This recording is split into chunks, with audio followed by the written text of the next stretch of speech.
Կեցե մայիսի 1-ը։ Ուրա, ուրա, ուրա։ Այո, այսպես էլ մուրճ ու անկախային տրամադրությամբ սկսում ենք այսօրվա մեր մայիս 1-յան եթերը, կարելի ասել տոնական, որովհետև աշխատավորի օրն է եւ քանի որ մենք աշխատողներ ենք, նաեւ կարելի ասել սա մեր օրն է Անահիտ ջան։ Այո, եւ սիրով ողջունում ենք նրանց, ովքեր շարունակում են հետևել Ֆորտունա մարզային եթերային աշխատանքին, բացենյակն են անցնում աշխատանքի, հենց աշխատավորների միջազգային օրը սիրով շնորհավորում բոլոր նրանց, ովքեր եղել են աշխատող, ովքեր այս պահին են աշխատում եւ ովքեր դեռևս փնտրում են իրենց աշխատանքը, հուսանք որ սա վերջին մայիսի 1-ն է, որ դուք անաշխատանք եք, այսինքն դեռևս չունեք աշխատանք։ Եվ բոլորին մաղթենք հաճելի աշխատանքային օր ու բարձր, շատ բարձր տրամադրություն հարգելի հեռուստադիտողներ, մենք ձեզ մաղթում ենք, որ այսօրվա հետ կապված ձեր նախագծած բոլոր պլանները ի կատարածվեն եւ պսակվեն միայն հաջողությամբ։ Սա նաև գեղեցկանալու օր է Անահիտ ջան։ Այո, որովհետև աշխատանքը գեղեցկացնում է մարդուն։ Այո, եւ հայտնի ասացվածքը լավ է, որ չգիտես։ Որն է։ Ավանակը շատ վատ, ոչ, ավանակը շատ վատ բան է։ Այո, իսկ դու փոքր ժամանակ հիշում ես Անահիտ, մասնակցել ես այդ հայերեն ասած պարադներին, տոնահանդեսներին։ Չէ։ Ես մասնակցել եմ, հիշում եմ հայրիկս գրկած այսպես տանում էր եւ գիտես ինչ է տպավորվել մայիսի 1-ից ինձ հիշում եմ այն ժամանակ հետներս ասեղ էինք վերցնում, դե այն ժամանակ փուչիկներ շատ էին, փուչիկները դուրս են գալի, որպեսզի փուչիկով ծակենք ուրիշի, ավելի ճիշտ ասեղով ծակենք ուրիշի փուչիկները տրաքացնենք, այսպես դա այդպեսի վատ բանից մենք հաճույք ենք ստանում այն ժամանակ։ Եւ որպես կանոն պատմության մեջ այսպես է արձանագրված նաեւ հենց մարտի 8-ն է, չէ՞, այդպես գործադուլի հիմքերով դեպի տոնական ընթացք ստացել 1886 թվականի մայիսի 1-ին ամերիկացի բանվորները պահանջում էին 8-ժամյա աշխատանք եւ հենց նրանց շնորհիվ աշխատանքի միջազգային օր մտավ տոնացույց եւ գործադուլն ավարտվում է ոստիկանության հետ արյունալի բախումներով, բայց արդյունքում այս մարդիկ կարողանում են հաստատել, որ նրանք էլ ունեն հնարավորություն բարեկարգ պայմաններում աշխատելու եւ իհարկե գործադուլի ամբողջ նպատակը հենց դա էր, որ կա։ Նրանք պայքարում էին 8-ժամյա միջավայր աշխատանքի համար եւ գուցե հենց այդ ժամանակից է եկել 8-ժամյա գրաֆիկ, այո, եւ 1889 թվականին Փաստորեն ինտերնացիոնալի Փարիզի կոնգրեսը որոշեց ամեն տարի հենց մայիսի 1-ին անցկացնել ցույցեր հենց իշատակ Չիկագոյի այդ մահացած մարդկանց աշխատավորների համերաշխության միջազգային օրն առաջին անգամ նշվել է 1890 թվականին Ավստրո-Հունգարիայում, Բելգիայում, Գերմանիայում, Դանիայում, Իսպանիայում, Իտալիայում, ԱՄՆ-ում, Նորվեգիայում, Ֆրանսիայում, Շվեդիայում եւ մի շարք այլ երկրներում։ Եվ ԽՍՀՄ ժամանակաշրջանում էր այն ավելի արդիական տոն եւ ավելի փառահեղ ձևով։ Եվ այո, ԽՍՀՄ-ն էր, որ հենց շատ մեծ շուկով էր նշում։ Բայց եկեք այսօր մենք էլ նշենք, որովհետեւ ամեն դեպքում մեր մեծերն ասում են ու հիշում են այսօր չկա մեկը, ով կարծում եմ չհիշի հիշողություններ այդ երթից ուզում էի ասում շքախում։ Ինչպես նաեւ մայիսի 2-ին եւ 3-ին էլ գնում էին անտառներում խնջույքներ էին կազմակերպում, այսինքն ոչ միայն մայիսի 1-ն էր այդպես մեծ շուկով նշվում, այլ նաև կարծես հետոնական տրամադրությունը տիրում էր եւ այո, մարդիկ գնում էին խնջույքներ էին անում անտառներում։ Ես գիտես ինչու է ասում եւ շքախումբը այսպես ընդմիջումով լսեցի։ Մեր հեռուստադիտողներն ասում են, իսկ մենք ինչեր ենք անում, մենք այդ օրը բոլոր աշխատավորներով, այսինքն աշխատանքի վայրերում հավաքվում էին մարդիկ եւ նշում հենց իրենց տոնը, մասնագիտական տոնը։ Հարգելի հեռուստադիտողներ, երբեմն մարդիկ աշխատանքի պատճառով մի կողմ են դնում իրենց առողջությունը։ Խոսելու ենք այս պահին նաև քնկոտության հետ կապված, որովհետև երբ աշխատանքը ավարտվում է ուշ, մարդիկ ստիպված են ավելի ուշ քնել, այսինքն նրանց նյարդային համակարգն է այս դեպքում խանգարում եւ քնի կանոնավոր ընթացքը։ Գիտնականները խորհուրդ են տալիս կարգավորել քնի եւ առողջության փուլերը։ Իսկապես գոյություն ունի քնի եւ առողջության փուլեր եւ մելատոնինի քանակի հետ կապված, այսինքն երբ մարդու ուղեղը հանգիստ է եւ նա ծրաբեռնված չէ։ Մելատոնինը սկսում է արագորեն արտադրվել եւ դա մարդու հանգստի համար է աշխատում այդ հորմոնը։ Եվ ապրինա որ աշխատում է եւ խորհուրդ է տալիս այս հորմոնը, որ մարդիկ միևնույն ժամին պարկեն քնել։ Նաեւ կարելի ասել այսօր մելատոնինի օրն է, որովհետեւ նա նույնպես աշխատում է։ Անահիտ ջան։ Աշխատում է որ լավ լինի ամեն ինչ։ Այո, շատ հաճախ մենք չենք կարողանում առավոտյան առողջ լինել, որովհետև հենց մելատոնին թեև գուցե մենք առավոտյան շուտ արթնանանք, բայց մելատոնինը իր գործը անում է, որովհետև այդ դմբրված վիճակը, հա, այսպես ասած հանգստանում է մարդը։ Նաև մենք չենք կարողանում առավոտյան հանգիստ լինել, որովհետև մեր կենսառիթմն է տարբերվում տարբեր օրերից, այսինքն նույն ժամին չենք քնում, կոնկրետ չունենք գրաֆիկ քնելու, արթնալու եւ հիմնականում խախտված կենսառիթմի պատճառով որ մենք առավոտյան արթնանում ենք ոչ հանգիստ։ Թե գիշերը պարտի քնել ենք հանգստանալու։ Այո, մասնագետները հենց այս առիթով խորհուրդ են տալիս հարգելի բարեկամներ, որ պարկենք միևնույն ժամին քնելու եւ փորձենք միևնույն ժամին արթնանալ։ Այսինքն կապ չունի, եթե դու երեկոյան 0 ժամին ես պարկում քնելու, այսինքն գիշերը արդեն, հա, կես գիշերին, եւ հաջորդ առավոտյան անգամ եթե արթնանաս 7-ին, միևնույն է քո օրգանիզմը դա նորմալ կարտահայտի այդ ամեն ինչին եւ դու իհարկե կունենաս հանգիստ կենսառիթմ։ Ենթադրենք մեր մոտ այս ժամին է, Ամերիկայում ենթադրենք 7-8 ժամ մեզանից առաջ են, դա կապ չունի, դու երբ ես քնում, կարևոր որ լինի կոնկրետ գրաֆիկ, այսինքն կարևոր չի այստեղ մութ եւ լույս լինելու, թեև ասեմ որ մելատոնինը հենց նաեւ արտադրվում է մութ նկնելուց սկսած արդեն։ Այո, երբ գիտակցում ես, որ արդեն վրա է հասել հենց երեկոյան ժամը։ Հարգելի հեռուստադիտող բարեկամներ, շատ կարևոր պայման է նաև յուրաքանչյուր աշխատանքային օր հիշել 9:20-ի մասին։ Այսա հատուկ ժամացույց է, Էդգար ջան։ Ձեր ժամացույցը եթե նայում է 9:20-ին, այսինքն սլաքների դասավորության, ուրեմն պետք է շտապել հեռուստահանակի։ Այո, դիտել Ֆորտունայի բաց սենյակը։ Եվ եթե դուք մի անգամից գտնեք Ֆորտունա մազային, ուրեմն բաց սենյակն ձեզ կհյուրընկալվի եւ իհարկե դուք ունենաք բարձր տրամադրություն։ Շատերի մոտ հեշտ է գտնել Ֆորտունա, որովհետեւ հենց մեկի վրա է, չէ՞։ Ինչպես իմը։ Թվագրությամբ։ Այո։ Ես հասկացա քո ակնարկը։ Դե ինձ ելի հեռուստադիտող բարեկամներ ասում ենք բարի առավոտ ու մաղթում աշխարհի ամենալավ մայիսի 1-ը։ Ուռա։ Ես նորից ասում այո։ Ուռա, ուռա, ուռա։ Սիրելի հեռուստադիտողներ, շարունակում ենք քնի թեման եւ այս անգամ ուզում ենք անդրադառնալ հենց հատկապես լիալուսնի ցիկլի ժամանակ կատարող մարդու զգացողությունների մասին, որովհետեւ հենց գիտնականները առաջին անգամ փաստել են, որ լիալուսնի այդ իր երկրի շուրջը պատտվելը շատ կապ ունի մարդու քնի զգացողության հետ, որովհետեւ երբ որ ամեն անգամ լիալուսին է, այդ ժամանակ ինչ է կատարում, խնդրեմ գիտնականների փորձ ասան։ Այո, այդ ժամանակ մարդու կենսառիթմն է փոխվում եւ առհասարակ օրգանիզմի աշխատունակությունը նաեւ հանգիստ քունը։ Հիմա ասեմ ինչ է կատարվել։ Գիտնականները այսպիսի փորձ են անցկացրել, լիալուսնի ժամանակ մարդկանց բոլորին հրավիրել են քնելու մի սենյակում, որտեղ ոչ պատուհան է եղել եւ ոչ էլ ժամացույց։ Պարզվել է, երբ հետազոտության մասնակիցները քնում էին, նրանց քնի խորությունն են մարդիկ ստուգել եւ իհարկե նաեւ նեյրոնների ակտիվությունն ու աչքերի շարժումները, որոնք բավականին այլ են եղել եւ մարդիկ քնում են սովորական գիշերվա ընթացքում, այսինքն երբ չկա լիալուսին եւ ամեն ինչ հարթ է։ Իրենց բազմաթիվ բարդ հետազոտությունների արդյունքում գիտնականները եկել են այն եզրակացության, որ լիալուսնի ժամանակ մարդիկ 20 րոպե պակաս են քնել եւ 5 րոպե ավել են ծախսել քուն մտնելու վրա, քան սովորական օրերին։ Ես իմ սեփական փորձից կարող եմ ասել, որ լիալուսնի ժամանակ դժվար եմ կարողանում քնել։ Այսինքն, չգիտեմ, դա գուցե որոշակի օրինաշեն չանք կարող է լինել, այնուամենայնիվ լուսնի այդ լույսը, որ ավելի քան ուժեղ է, միանգամից վարագույր չունեք դուք Անահիտ ջան, որ վարագույրը փակեք, նորմալ քնեք։ Դու զգում ես։ Իսկ մարդը բավականին մոտ է կանացկունության։ Ես կոնկրետ հատուկ փորձառություն չունեմ եւ ուշադիր չեմ եղել այդ օրին ինչպես եմ քնում, բայց գիտեմ որ շատ վիրահատություններ անում են հենց լիալուսնի ժամանակ, այսինքն դա մասնավորապես սրտի վիրահատություններ։ Այո, որովհետեւ դա փաստորեն իսկապես լիալուսնի ժամանակ շատ բաներ փոխվում են հենց մարդու զգացողության հետ եւ շատ իրականում էներգետիկ դաշտի հետ բաներ են փոխվում։ Հիմա դիտում ենք բուժակ։ Այո, դիտում ենք բուժակ, հարգելի հեռուստադիտողներ, առողջապահական մի քանի այլ տեղեկատվության ծանոթացնում եմ մեզ բուժակը, մնացեք մեզ հետ հետաքրքիրն առջևում է։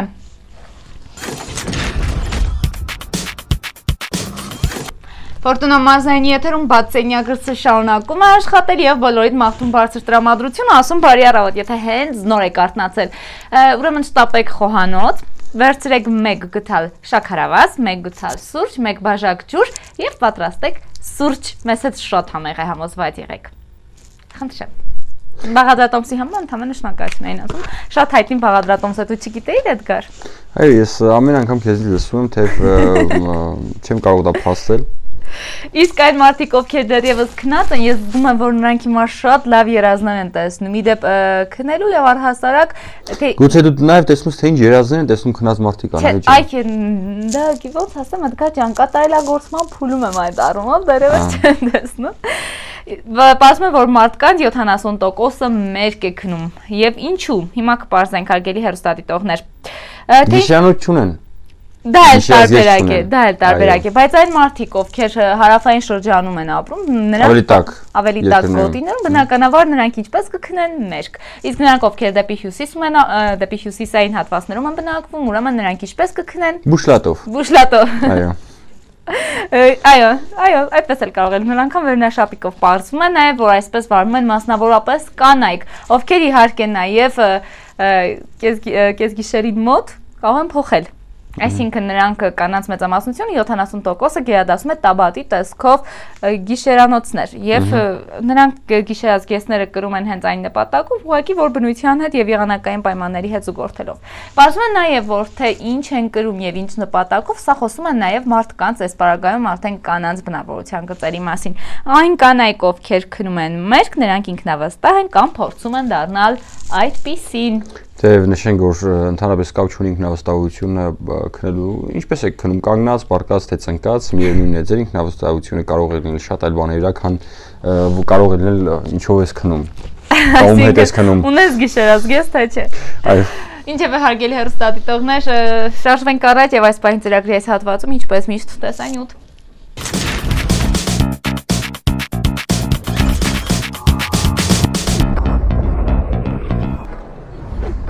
Հարելի հեռուստադիտողներ, վերադարձանք տաղավար եւ հիմա շարունակում ենք շատ հետաքրքիր թեմա,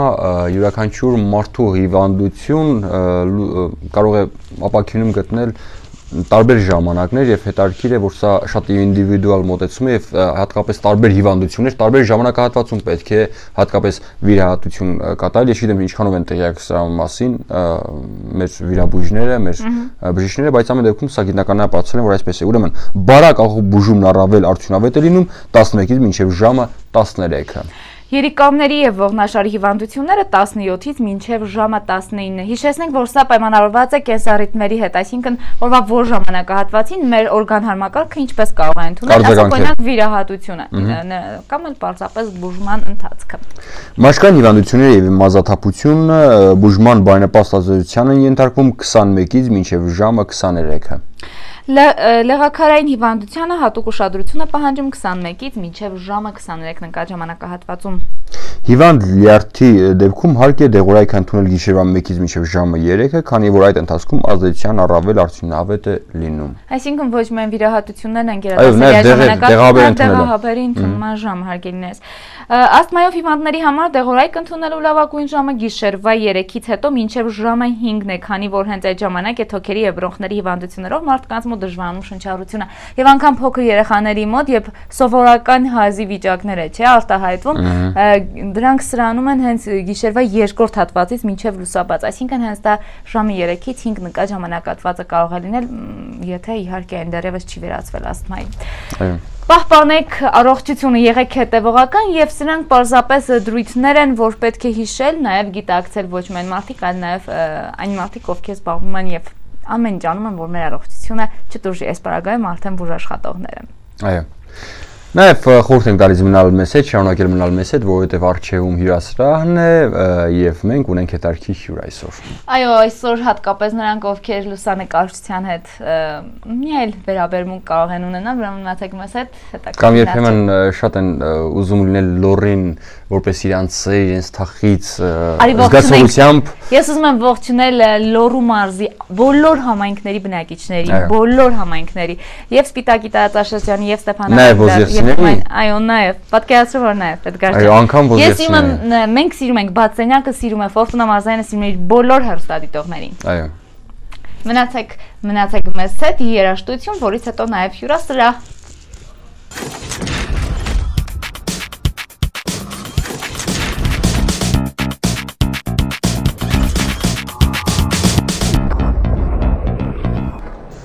Սիրելի հեռուստադիտողներ, մենք արդեն տաղավարում ենք եւ կարծում եմ սա ձեզ համար ամենահաճելի սիրված պահերից մեկն է, երբ հյուրասրահն է մեր մոտ, այո, Անահիտ ջան։ Եվ Անահիտը ներկայացնում է հրաշալի լոռեցի, այսպես ասած, հյուրին։ Այո։ Սիրով հարգելի հեռուստադիտող բարեկամներ, Բացենյակի հյուրասրահում այս պահին լուսանկարիչ Վահե Աղամյանն է տաղավարում եւ բարի առավոտ։ Բարի առավոտ։ Ինչպե՞ս եք։ Շատ լավ, շնորհակալություն հրավերի համար։ Առհասարակ ինչպես են սկսում ձեր առավոտները։ Առավոտները սկսվում են շատ արագ, միշտ ուշանում եմ գրեթե, արագ արթնանում եմ, արագ պատրաստվում եւ գնում աշխատանքի։ Հասցնում ենք աշխատանքի գնալուց կադրերը գտնել։ Այո, եւ շատ հաճախ նույնիսկ ուշանալու գնով ես նկարում եմ եւ դա իմ ղեկավարության կողմից ընդունվում է որպես հարգելի պատճառ։ Շատ լավ։ Օրինակ դերասանները սովորաբար փողոցում փորձում են գտնել պրոտոտիպեր, հետարքիր կերպարներ, հետո բեմում մարմնավորելու համար։ Լուսանկարչի աչքերը ինչ են փնտրում կյանքում։ Լուսանկարչի աչքերը կոնկրետ իմ դեպքում ընդհանրապես ամեն մարդ նկարում է այն, ինչը ինքը գնահատում է, ինչը ինքը ուզում է փոխանցել, այսինքն դա ներաշխարհի հարց է, եւ դա խիստ փոփոխական է։ Մեկ օր ես կարող եմ ուզենամ նկարեմ բնություն, մյուս օրը ես ուզենամ նկարեմ ինչ-որ կոլորիտային լորեցի մի պապիկ, մյուս օրն էլ ինչ-որ մի կենդանի, օրինակ, ինչ-որ կոնկրետ սահմանափակումներ չկան։ Հաճախ լինում է հանդիպում է, որ շատ այսպես ասած շատ հուզիչ տեսանն են լինում եւ հիմնականում դա այսպես ասած PR-ի համար է, որ տեսեք ինչ է կատարում, ընդհանրենք վերջերս Facebook-ում տեսա մի երեխա այդ վառանի խողովակները ծռված այնպես մի մրոտ տան եւ բոլորը դրանից խոսում էին, կարծես նման տեսաններ անում եք եւ հատուկ PR-ի համար գուցե կամ ոչ։ Ընդհանրապես չեմ սիրում, որ ես միջամտեմ կադրին։ Եթե դա ռեպորտաժային կադր է, այսինքն գեղարվեստական չէ, որ ես նրան հագցնեմ, ինչ որ ենթադրենք ազգային տարազով ձեռքը տամ նուռ եւ ասեմ կանգնի Մասիսի ֆոնի վրա ես քեզ նկարեմ։ Եթե ես նկարում եմ այդ պահը եւ եթե հնարավոր է գաղտնի։ Այսինքն ինքը պիտի արտացոլի բնական մաքսիմալ ակնկալ։ Լավ, երբ հասկացաք, որ ձեր ծերն նվիրվածությունը դեպի լուսանկարչություն եւ առհասարակ այն ամենը, ինչը սովորական մարդիկ, գուցե մարդիկ ովքեր չեն զբաղվում արվեստի այս ճյուղով, այսպես կարող ենք ասել, երբ զգացիք, որ ձեզ կադրեր տանում են, հրավիրում են ուշադրության։ Լավ։ Ուրեմն դեպքը եղավ այսպես, ես մի անգամ ձեռքս վերցրի Լորի իմ սեր իմ թախից անունով գիրքը, որը իր մեջ ներառում է Թումանյանի տարածաշրջանի ստեղծագործողներին, խմբագիրը Անահիտ Գևորգյանն է, եւ այսպես գաղափարը ինձ շատ հետաքրքրեց, որ կա մի գիրք, որտեղ միայն լորեցի եւ միայն օրինակ Թումանյանի տարածաշրջանի գրողներն են, եւ ես մտածեցի, ինչու չստեղծել այնպիսի մի մեխանիզմ, ասեմ, որտեղ լինի միայն լոռու նկարները, միայն լոռու մասին ինֆորմացիաները, ոչ միայն գրողների մասին, այլ ընդհանրապես ներկայացնի լոռին։ Եվ կարելի ասել համախմբի լորեցիներին, չէ՞, մի խմբ։ Այո, լորեցիներին եւ լորին գնահատողներին։ Եվ հենց իմ արդեն սիրված գրքի անունով էլ Facebook-ում եւ Օդնոկլասնիկի սոցցանցում բացեցի էջ, որտեղ դեռ հեռախոսով, սովորական 2 մեգապիքսելանոց հեռախոսով փորձեցի նկարել եւ դրանք տեղադրել եւ տեսնել ինչ արձագանքներ կլինեն։ Նպատակը ո՞րն էր։ Նպատակը սկզբից այդպես ինչ որ կոնկրետ ձևակերպումներ չուներ, բայց նպատակն էր ուղղակի ներկայացնել լոռին։ Քանի որ մենք օրինակ չենք լսել Վայոց ձորում ինչ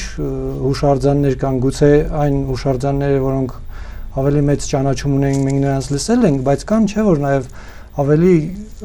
քիչ հայտնի հուշարձաններ, որոնք պակաս արժեք չեն ներկայացնում, կան շատ գեղեցիկ տեսարաններ, որոնք պակաս արժեք չեն ներկայացնում ոչ միայն մեզ համար, այլև արտասահմանցի հանրության համար, չէ՞։ Այսինքն մենք խնդիր ունենք ինֆորմացիան փոխանակելու առաջին հերթին մեր մեջ, մենք ճանաչենք մեր հայրենիքը եւ ճանաչելով սիրենք։ Սա կոնկրետ Վահե անհատին լոռին պրոպագանդելը ինչ է տալիս։ Լոռին պրոպագանդելը ինձ մեծ բավականություն է տալիս։ Ես երբ որ մի որոշ ժամանակ անց ինչ որ միտեղ չեմ խոսում դրա մասին, ինչ որ մի նկար չեմ հրապարակում, որտեղ կամ ինչ որ նոր տեղեկություն կա կամ նոր ռակուրսից է նկարված ինչ որ մի հուշարձանը, ես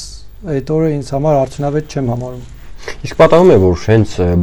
բաժնետեր կոչվում։ Բաժանորդները։ Բաժանորդ չէ, ինչ որ օկտատեր։ Այո, կեցեք այդ բառն էի փնտրում։ Օկտատերերը հենց իրենք ուղարկեն իրենց նկարները լոռուց, ենթադրենք դե դուք բնակվում եք Ալավերդիում, բայց լորվա ուրիշ հատվածներից մարդիկ իրենց բնակարները ուղարկեն եւ դուք Ես նույնիսկ խնդրում եմ որ ուղարկեն եւ այդպիսի էջ կա լուսանկարում են էջի այցելուները, այնտեղ տեղադրվում են այն բոլոր սիրողական կադրերը, որոնք ինչ որ ձևով ինֆորմացիա են պարունակում իրենց միջավայրի մասին։ Եվ հնարավոր ոչ միայն ես դա ճիշտ է հեղինակային էջ է, այսինքն ղեկավարում եմ մի մարդու կողմից, այլ նաև ես կօգնեմ ցանկացած մեկին, թեկուզ որպես լուսանկարիչ կայանալու, եթե նա լուսանկարի լոռին եւ իր հեղինակային իրավունքները պահպանելով դրանք կհրապարակվեն էջում, որը եթե ամենակիչ օգտատերերն են լինում, օրինակ այդ օրը լինում է 1000 մարդ։ Այսինքն 1000 մարդ մի հրապարակումը նայում է ամենապակասը։ Հրաշալի է։ Այսինքն որոշակիորեն են կարող հնարել զբոսաշրջության զարգացման միտք հանդիսանալ, չէ՞, որովհետև մենք տարածում ենք այնինչը մերն է, այնինչը լոռեցումն է, այդպիսով նրանք ովքեր երբևէ չեն տեսել ու չեն լսել, ցուցանկություն ունենան կամ տեսնել։ Դրա վառապացույցն այն է, որ ես հետևում եմ ովքեր են եւ գրեթե բոլոր տուրիստական զբոսաշրջային կազմակերպությունները իրենք հետևում են էջին եւ շատ ակտիվ են, երբեմն փորձում են կապ հաստատել, հարցնել այս հուշարձանը որտեղ է, այստեղ ինչպես գնանք, ինչպես կարելի է այս հուշարձանից այս մյուս հուշարձանը Լեռնային Արահետով գնալ եւ ես բոլորին հնարավորինս օգնում եմ։ Լոռմազի ասա։ Ուզում եմ ասել, գուցե տրամաբանական հաջորդ քայլ լինի հենց դուք անձամբ բացեք այդպիսի տուրիստական մի կազմակերպություն կամ ինչ-որ բան, որ տեղ ընդհանրեն գիդ աշխատեք կամ այսպիսի մի հաջորդ քայլ։ Եթե նման առաջարկ լինի, ես չեմ հրաժարվի, որպես առանձին բիզնես սկսելու համար ես չեմ կարծում, որ մեր Հայաստանում այդքան էլ հարմար պայմաններ չեն եւ ինչ էի ուզում առաջարկել եւ կուզենայի որ հենց լոռու մարզպետարանն էլ այդ հարցով զբաղվել, օրինակ գոնե լոռին կարող է դառնալ ազատ տնտեսական գոտի գոնե туриզմի առումով։ Այսինքն երբ որ մենք թողնենք туриզմը հարկային կապանքներից, թեկուզ մի քանի տարով, մենք ընդամենը մի քանի տարի հետո կունենանք ավելի շատ զբոսաշրջիկներ, մենք մի քանի տարի հետո կունենանք ավելի մաքուր լոռի։ Ինչու՞։ Որովհետև եթե ուշադիր եք եղել այն տարածքներում, որտեղ առևտրային կետեր են դրված եւ մարդիկ թեկուզ իրենց գործվածքներն են ծախում, այդ տարածքի վանքերն էլ շրջակայքը մաքուր է։ Ինչ է տեղի ունենում, մարդիկ ստեղծում են նպաստավոր պայմաններ եւ ստեղծված մաքրությունը պահպանում են, քանի որ գիտեն, որ իրենք դրանից եկամուտ կունեն, այսինքն զբոսաշրջիկներն ավելի շատ կգան։ Ընդհանրապես մարդկանց պետք է տալ հնարավորություն եւ մարդիկ դա կանեն։ Այո, նաև ասացիք, որ խոսք գնաց լոռի իմ սեր իմ թախից գրքի մասին, հա, լոռեցի ստեղծագործողների, նաև հանդիսանալով որպես ստեղծագործող անձնավորություն։ Արդյոք լուսանկարչությունը, ֆոտոները եւ ձեռագիրը, այս դեպքում արդեն ստեղծագործելը, իրար խանգարում են կամ օգնում են։ Երբ եւ ինչպես։ Ըստ երևույթին ինձ կոնկրետ ինձ խանգարել, որովհետեւ երբ ես ստեղծագործում էի եւ իմ մտքերը արտահայտում էի չափածո բանաստեղծությունների միջոցով, այն ժամանակ ես չէի լուսանկարում։ Երբ ես սկսեցի լուսանկարել, ես սկսեցի ինքնաարտահայտվել այդ միջոցով, ես դադարեցի գրել։ Գուցե գրում եմ ինչ-որ մտքեր կամ ինչ-որ բաներ, բայց էլ չեմ կարողանում գրել։ Երևի խանգարում է, բայց կլինեն մարդիկ, ովքեր կհամատեղեն, հաստատ կլինեն։ Եթե խնդրենք ձեր ստեղծագործություններից ինչ-որ բան կներկայացնեք մեզ համար։ Այո, ուրեմն ծառի մասին է, որը խորհրդանշական է, այո։ Ինչու է ծառը ճռռոցով ընկնում, նա անկումն է իր կանխագուշակում, իսկ երբ արհեստանոց ես նրան քարշ տալիս, կարճում է ամեն թփից ու ծառից, չի ուզում զատվել իր մայր անտառից, չի ուզում լինել ոչ տանիք, ոչ դուռ, չի ուզում լինել եւ ոչ էլ մատուռ, չի ուզում լինել խավարին մի ջահ եւ ոչ էլ անգամ թակավորին գահ, չի ուզում անգամ պալատում փթթել, այլ ուզում է մայր անտառում փթել։ Այսինքն սա սովորական հայ մարդու կերպարն է, որին անընդհատ փորձում են տեղահանել, տանել իրենց համար մշակույթ, իրենց երկրի համար մշակույթ ստեղծի, բայց հայ մարդը պարզապես ուզում է իր հայրենիքում ապրել եւ իր հայրենիքում։ Թույլ տվեք իմ հիացմունքը արտահայտել, ես ամենայն անկեղծությամբ եմ ասում, շատ հավանեցի, շատ հրաշալի բնապահպանական այդպես ասած բանաստեղծություններ։ Եվ պետք է նաեւ համատեղել, ես էլ այդ կարծիքին հանգեցի, եթե իհարկե մեր խորհուրդները հաշվի կառնենք, ինչ-որ բան ուզում հարցնել։ Այո, ես ուզում եմ հարցնել այնուամենայնիվ կա սիրելի անկյուն լոռու մարզում։ Ինձ համար ամենասիրելի անկյունը դա Քոբայրավանքի տարածքն է, որը միաձուլվելով Քոբայրի ճարտարապետական այդ հրաշք կառույցի հետ դառնում է մի աննկարագրելի մի բան ինձ համար։ Այնտեղ եւ ջուր կա, եւ հող կա, եւ արև կա, ամեն ինչ կա։ Սիրելի կադրերն էլ ծնվում են այդտեղ, թե այլ տեղերել են ծնվում կադրերը։ Բոլոր կադրերը սիրելի են։ Այսինքն նրանք միշտ ստեղծագործողներն ասում են իմ որդիներն են, իսկապես ես մինչև ստեղծագործելը չէի հասկանում ինչ է, կարծում էի դա ինչ որ ձևական մի բան է, բայց դրանք բոլորը սիրելի են, բոլորը հիշվում են, երբ ես գնում եմ որևէ տեղ, ես հիշում եմ այստեղից ես նկարել եմ, այստեղ սա է եղել, այստեղ սա չի եղել։ Հիշում եք, այսինքն ձեր բոլոր կադրերը։ Բոլոր։ Ինչպես կարելի է զավակներին մոռանալ, Անահիտ։ Դուք նաև ջանքեր եք գործադրել համախմբելու երիտասարդ եւ ավագ սերնդի ներկայացուցիչներին ստեղծագործության ոլորտում։ Ինչքանով հաջողվեց այդ գործը եւ ինչի՞։ Դա 2011 թվականն էր։ Երբ ես ընդունվեցի Երևանի Հյուսիսային համալսարանի Ալավերդու Թումանյան մասնաճյուղը եւ մի փոքր շփվելով մեր դասախոսների հետ, մեր ուսանողների հետ, որոնց մեջ նաեւ ստեղծագործողներ կային, իմ մեջ գաղափար եղացավ հանդիպում կազմակերպել ավագ եւ դեռ սկսնակ ստեղծագործողների միջեւ, այսինքն ես իմ մեջ այդ հանդիպումն ունեցա, ես մեկ խոսեցի մեր դասախոսների հետ, ովքեր ստեղծագործում են, մեկ խոսեցի ուսանողների հետ եւ մտածեցի, որ նրանք իրար ասելու բան ունեն։ Եվ այդպես ստեղծվեց գրական խաչմերուկ նախաձեռնությունը, որը իդեպ ես դա համարում եմ բոլորինը, այսինքն ես կուզենայի հանրապետության բոլոր մարզերում նման հանդիպումներ կազմակերպվեին, որովհետև նույն հանդիպումների ժամանակ գրողները միշտ ասել են, որ իրենք կարիք են զգում խոսելու կրտսեր սերնդի ստեղծագործողների հետ եւ հակառակն էլ համոզված եմ։ Պատահում է, որ հենց ավագ սերունդը ինչ-որ բան քաղի, նկատել եք այդ բան հենց երիտասարդ սերնդի ներկայացուցիչներից։ Դա աննորմալ կլիներ, եթե այդպես չլիներ եւ ցանկացած մարդ ինքը փոքրերից ունի սովորելու բան, որովհետեւ եթե մենք այսինքն մենք ապրել ենք ենթադրենք 20 տարի եւ մեր 20 տարվա ընթացքում սովորել ենք մի բան, այդ 20 տարվա ընթացքում սովորածը մենք կարող ենք 1 վայրկյանում տալ։ Այսինքն 16 տարեկանը կարող է իմ 20 տարվա ունեցած փորձը 1 օրում վերցնել եւ ավելի շատ կստեղծի եւ ես կարող եմ նրանից սովորել։ Այսօր ինչ է պետք զարգացնելու համար այդ ամեն ինչը։ Գրական առումով նկատի ունեմ։ Գրական խաչմերուկը ինչպես անել, որպեսզի զարգանա, ինչպես եք տեսնում հեռանկարները։ Հեռանկարը այսպեսին է, պետք է երիտասարդները նախաձեռնող լինեն։ Այսինքն այն ինչ որ ես կազմակերպել եմ, սեղաններին ոչինչ դրված չի եղել, ոչ մի ծախսի խնդիր չի եղել։ Ես մոտեցել եմ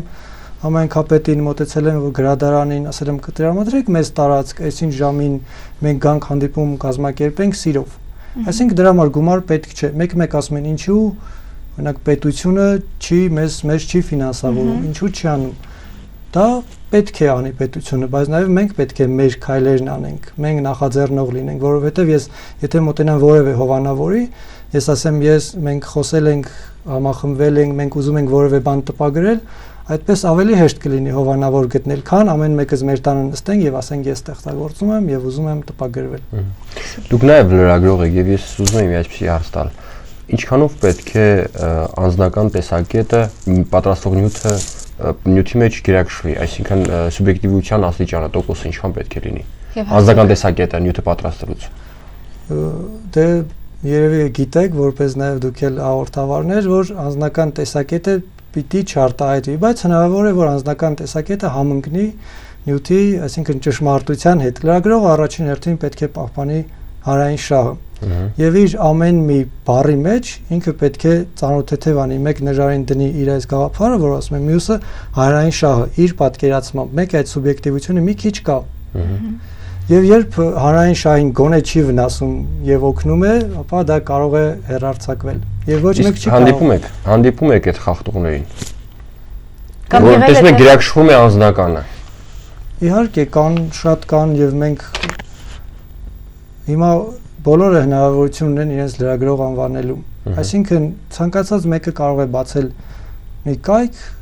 եւ վերցնել իր ցանկացած ընտրած մեկին եւ ասել դու լրագրող ես։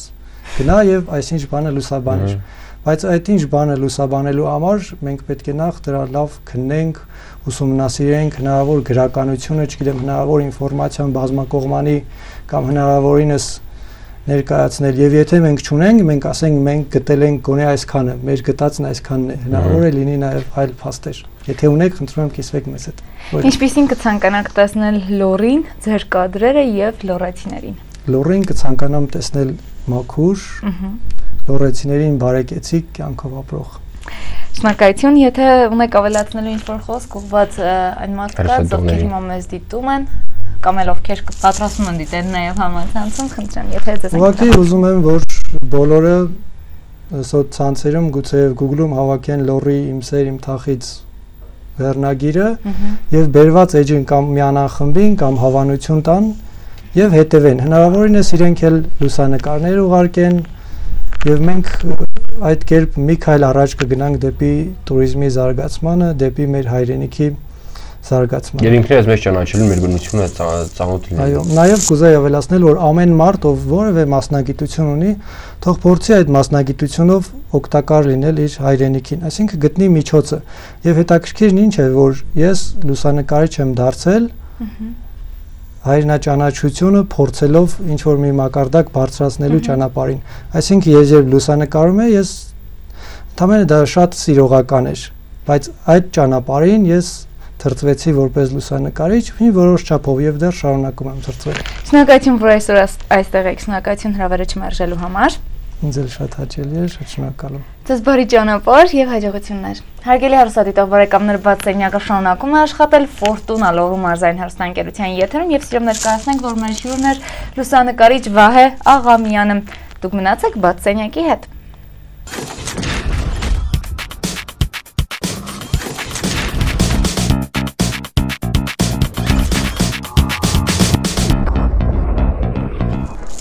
Եթե դուք շտապում եք այս պահին աշխատանքի, հարգելիներս, ձեզ մաղթում ենք միմիայն հաճելի աշխատանքային օր, եթե այս պահին արդեն գուցե նաև վերադարձել եք աշխատանքից, կա նաև չէ, հերթափոխային աշխատանք, ձեզ էլ մաղթում ենք հաճելի հանգիստ, մեկ գաված սուրճ կամ թե ես դեպքում նաև նախաճաշը ձեզ չէր խանգարի, բայց միմիայն բաց սենյակում դուք չեք պատկերացնում բաց սենյակի հետ սուրճը, թեյը, նախաճաշը ինչ համեղ է։ Չէ, Էդգար։ Անշուշտ, սա Անահիտի Բաղադար Տոմսն է եւ կարծում եմ Անահիտը ինչպես բոլոր հարցերում այս հարցում հաստատ, եթե բնածած հարցում չփոթվում է, այս հարցում հաստատ ճիշտ է ասում եւ իսկապես Ֆորտունայի հետ ամեն ինչ հաճելի է։ Այո։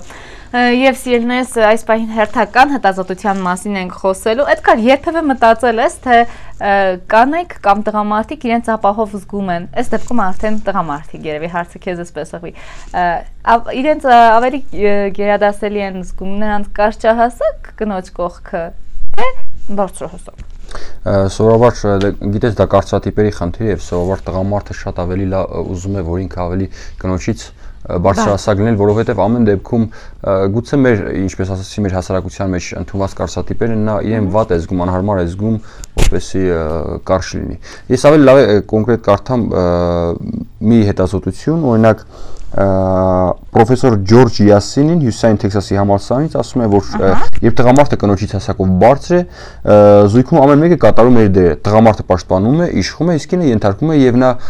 այդ ջերմությունն է զգում տղամարդու մոտ, նա պաշտպանված է զգում։ Գիտականը իմիջիայլոց բացատրում է ավանդական սոցիալական պահանջմունքներով եւ գենդերային կարծրատիպերով, որոնք տարիների ընթացքում դաստիարակվել է գեղեցիկ սեռի ներկայացուցիչների եւ ուժեղ սեռի ներկայացուցիչների շրջանում։ Եվ եթե տղամարդիկ գերադասում են իրենցից ցածրահասակ կնոջ կողքի լինել, փաստորեն ըստ դեպքում արդեն կանանց եւ տղամարդկան ցանկությունները համընկնում են, որովհետեւ կանայք էլ գերադասում են իրենցից, կանանց մեծամասնությունը գերադասում է իրենցից բարձրահասակ տղամարդու կողքի լինել, որովհետեւ նրանք պարզաբանում են, որ կարող են հագնել բարձրակրունկ, սա առաջին նախապայման եւ նրանք չեն սիրում եւ տղամարդու աչքերին նայում են վերևից։ Սա կանանց տեսանկյունից, բայց փաստորեն այս դեպքում ամեն դեպքում ընդհանրություններ կնոջ եւ տղամարդու հետ կապված կա։ Ամեն դեպքում վիճակագրությունը ցույց է տվել, որ 13% տղամարդկանց 13%-ի համար կարևոր է բոյի նշանակությունը հասակի, բայց մնացածի համար հիմնականում տղամարդկանց համար փաստորեն իրականում այդքան լիական չի։ Օրինակ մենք հայերս երբ տեսնում ենք այսպես ընդհանրացնում եմ, բայց ամեն դեպքում յուրաքանչյուրի մտքով հաստատ այս հարցը անցնում է։ Երբ տեսնում ենք, որ կինը տղամարդուց բարձրահասակ է, ոչ թե ասենք նրանց հասակները նույնն են, միանգամից զարմանքով են նայում։ Հենց դրա մասին եմ ասում, կարծրատիպեր կա, որ պետք է անպայման տղամարդ է եւ դա գուցե եւ ճիշտ է, որ պետք է ավելի բոյով։ Արդյոք դա կարելի է համարել կարծրատիպ, Էդգար։ Պահանջմունք է, դա ենթագիտակցորեն դու ուզում ես անպայման տեսնել տղամարդուն շատ ավելի բարձրահասակ։ Եվ դրանից արդեն նրանց ընտանեկան վիճակը հաստատ ոչ կբարձրանա։ Չգիտեմ աղջիկների մոտ ոնց է, բայց եթե տղաները շատ հաճախ իսկապես գուցե կոմպլեքս էլ չունեն կարճահասակ լինելու կամ գուցե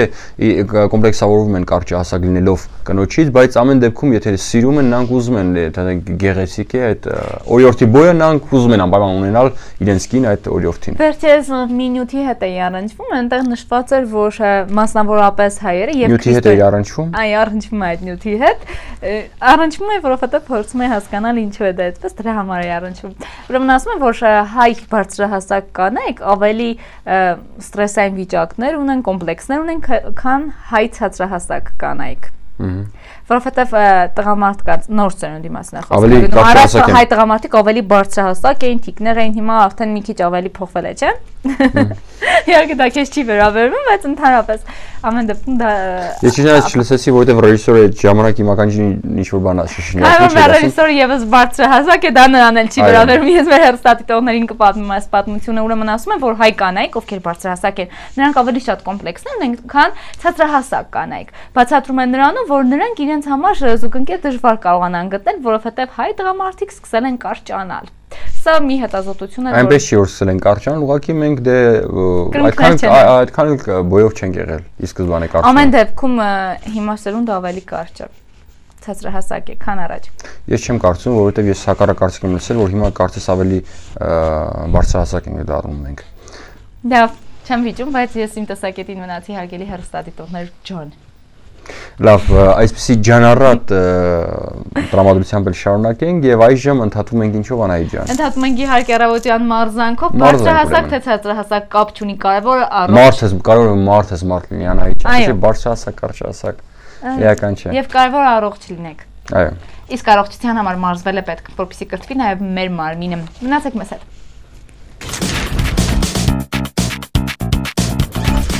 Սիրելի հեռուստադիտողներ, վերադառնում ենք տաղավար եւ այժմ ներկայացնում ենք մեր ավանդական էջը, որը կոչվում է Տատիկի դեղատոմսը։ Այո, մեր դեղագետները, գիտնականները բստրում են ամեն բան անում են, որպեսզի մի բան քիմիապես մեզ թունավորեն, բայց այդ պահին հայտնվում են տատիկները եւ ասում են՝ «Հո բալաջան, ես ունեմ ավանդական պատրաստված իմ դեղատոմսը, որը ինչպես գիտենք շատ ավելի օգտակար է, որովհետեւ քիմիայի ձեռք է եւ մեր ավանդական դայրով եկած դեղատոմսերն են»։ Այո, Անահիտ ջան։ Եվ փորձել են հենց իրենք տատիկները։ Այո, եւ հիմա ներկայացնում ենք փորկապության դեպ մեր տատիկը ինչ է առաջարկում։ Ուրեմն 50 գրամ սև սալորի ճիրը 15 րոպեվա ընթացքում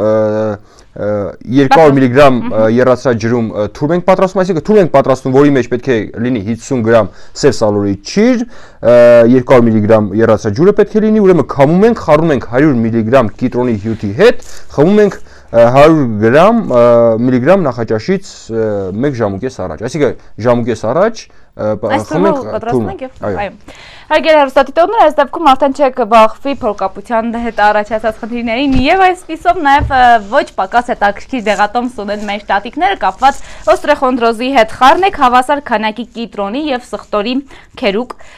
Քերեք երկուական թեյի գթած նախաճաշից 15 րոպե առաջ, շարունակեք 1 ամիս։ Ախորժակի անկման ընդհանուր թուլություն 4 ճաշի գթալ կիտրոնի մանացրած 4 կեղևը 1 ամիս թրմեք 500 միլիգրամ օղու մեջ մութ տեղում։ Սա նաև զուգահեռ պետք է արվի, այսինքն եւ արդյունքում արդեն դուք չեք ունենա ոչ ախորժակի անկում, որն էլ կտանի դեպի օստրոխոնդրոզի առաջացմանը, եւ միանշանակ կլինեք առողջ, եթե հետևենք մեր տատիկների բոլոր դեղատոմսերին։ Այո, ամենակարևորը որ ինչ ենք քերում ենք, այո, սխտորի եւ կիտրոնի քերուկ Հիմա քերում է պանդաբուն, ուրեմն նայենք թե ինչպես է քերում պանդաբուն, պանդաբու։ Վայ, պանդաբու, խեղճ պանդաբու։